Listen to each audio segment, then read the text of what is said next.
This is a 96 slot pen and brush holder, perfect for an art studio, also perfect for an office.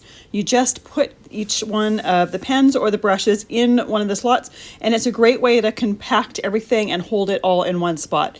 Each one of those squares is 1/2 inch by 1/2 inch on the inside, so it will fit anything that is smaller than that. And with the 96 slots, you can fit a lot of different things in that one space. It's very easy to assemble, and because it's plastic, if by chance you get something on it, it's very easy to wash off.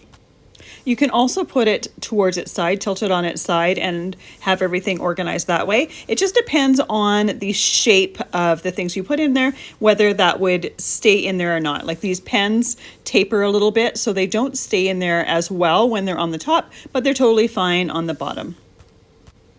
I love this holder. It doesn't take up so much space, but it holds a lot of things, which is perfect for a craft room.